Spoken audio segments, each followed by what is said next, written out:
क्यों दिया माता पार्वती ने गौ माता को जूठन खाने का श्राप। चलिए दोस्तों, इसे कहानी के माध्यम से समझे। तीज का दिन था और माता पार्वती ने तीज का व्रत रखा था। लेकिन जब पार्वती माता के व्रत खोलने का समय हुआ तब भगवान शिव को उनके साथ थोड़ी हंसी ठिठोली करने का मन हुआ और माता पार्वती को चिढ़ाने के लिए कहीं छिप गए। अब माता पार्वती के व्रत खोलने का समय, इसलिए वह भगवान शिव को ढूंढ रही थी। उन्होंने शिव जी को हर दिशा में हर जगह ढूंढा, गुफा, जंगल, पहाड़, लेकिन माता पार्वती को शिव जी कहीं नहीं मिले। और अंत में थक हार कर माता पार्वती एक खाली मैदान में बैठ गई और शिव जी के आने का इंतज़ार करने लगी। समय बीतता गया लेकिन भोलेनाथ नहीं आए। फिर माता पार्वती ने सोचा कि भगवान शिव तो समग्र सृष्टि के नाथ हैं, उन्हें कहाँ क्या हो रहा है सब पता होता है और ऐसे में वह पार्वती माँ को पूजा करते हुए भी ज़रूर देख लेंगे और अपने आप ही प्रकट हो जाएंगे। यही सोचकर माता पार्वती ने एक मिट्टी का शिवलिंग बनाया और उनकी पूजा करने लगी। और जैसे कि पार्वती माता ने सोचा था वैसा ही भगवान शिव यह सब कुछ दृश्य होकर देख रहे थे और मन ही मन मुस्कुरा रहे थे।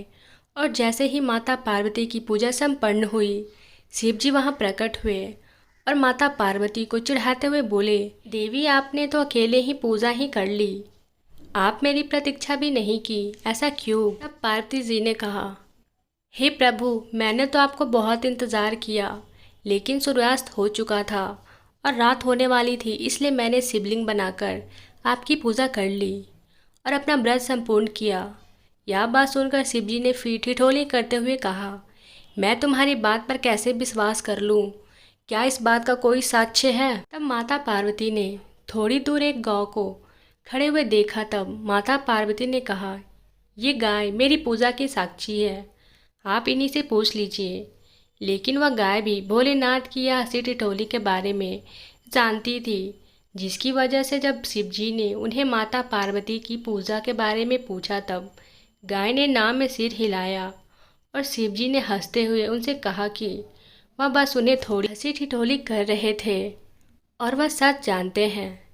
लेकिन अपने पति के सामने झूठा कहलाने का कलंक माता पार्वती को सहन नहीं हुआ और उन्होंने गाय को श्राप देते हुए कहा कि जिस तरह आज तूने झूठ बोला है उसी तरह तुझे जूठन ही खानी होगी। भले ना तुझे अच्छे से अच्छा भोजन क्यों ना मिले, लेकिन तू जूठन ही के पीछे भागेगी।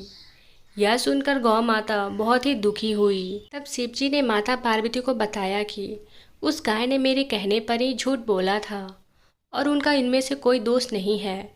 यह बात सुनकर माता पार्वती को अपने श्राप पर बहुत दुख हुआ और उन्होंने गौ माता को यह आशीर्वाद दिया कि वह दिव्य जन्मा है और उनके सभी गुण जैसा है वैसे ही रहेंगे, लेकिन उनका दिया गया श्राप अब नहीं टल सकता। दोस्तों, यह थी आज की कहानी। अगर आपको ये वीडियो पसंद आई हो तो इससे लाइक करें और चैनल को सब्सक्राइब करें। धन्यवाद दोस्तों।